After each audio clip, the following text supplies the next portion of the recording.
Assess the risk of natural disasters to businesses. This form will help you to evaluate the risks natural disasters pose to your business. It will help to prioritize certain disasters for preparedness planning, prioritizing mitigation efforts, and prioritizing risk management according to the level of risk for each disaster. The assessment also helps businesses identify opportunities to mobilize all resources available at their own businesses, as well as external resources. Furthermore, the assessment will help their team reach a consensus so that any disaster preparedness planning is more effective. To do this, the following factors should be evaluated. Risk.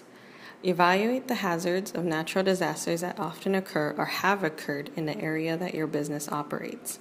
This assessment needs to take into account any previous disasters that have occurred with the business or in the area where the business operates. Take into account any damages or damages that are anticipated based on previous experience of your own business or those of other businesses in the same sectors or locations. The assessments start with listing possible hazards such as hurricanes, floods, cyclones, rising sea levels, landslides, earthquakes, and other extreme climate events such as heat waves and rising temperatures, heavy rain, thunderstorms, etc. Possibility of disasters strike. Use a rating scale from 5 to 1, with 5 being high and 1 being low. If the disaster occurs frequently, give it a rating of 5. If the disaster rarely or never happens, give it a rating of 1. For each type of disaster that can occur, you should determine its frequency and give it the appropriate rating between 1 and 5. Its potential impact on human beings.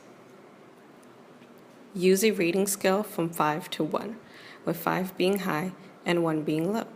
The disaster should be given a rating of 5 if it endangers the lives of humans or harms their health, such as death or disability.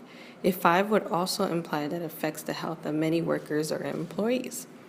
Natural disasters having little or no effect on human life by not causing any injuries and not affecting the health of workers will be given a rating of 1. For each potential disaster, determine its possible impact on people and give it an appropriate rating between 1 and 5. Potential impacts on property.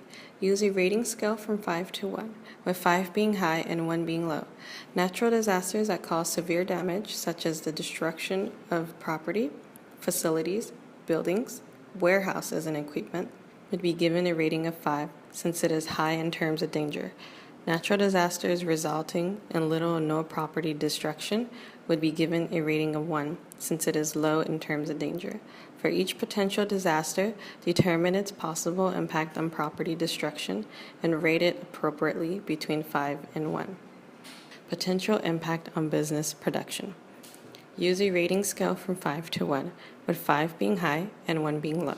Natural disasters that strongly affect business production and activities, resulting in workers who cannot go to work and negatively impacting property, which inhibits the ability to operate machinery and equipment, the ability to perform duties, the ability to attend to customers, and the failure to fulfill contractual obligations.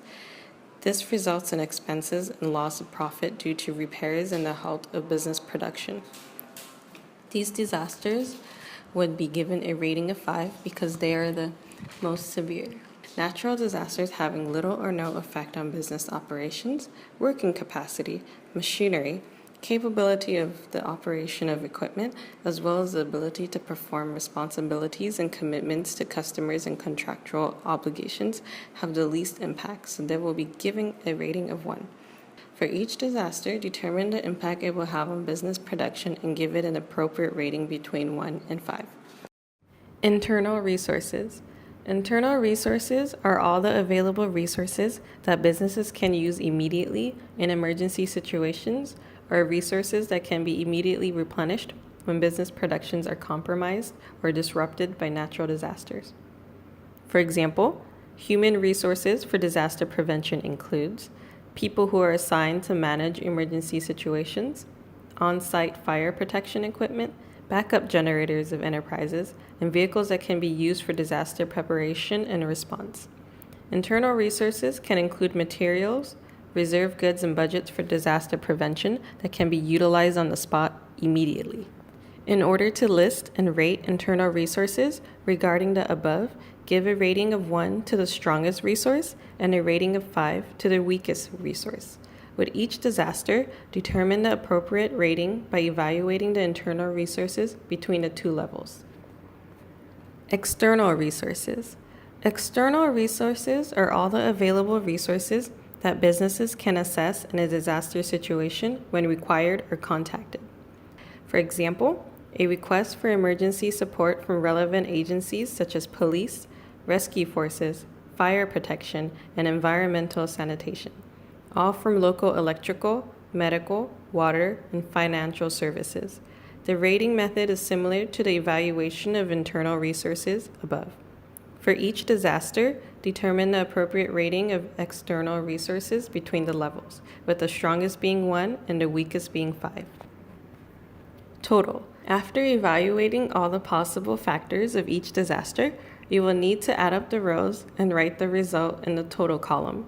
The higher the total, the more vulnerable your company is to the disasters. The result decides which disaster needs to be prioritized and dealt with. The disaster with the highest result is more likely to occur and cause significant damage to the people and property of the company. Therefore, we need to make plans to prevent and respond to that disaster before any occurs.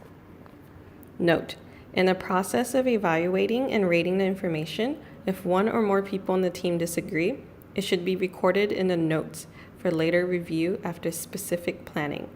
Here is a sample of a complete review.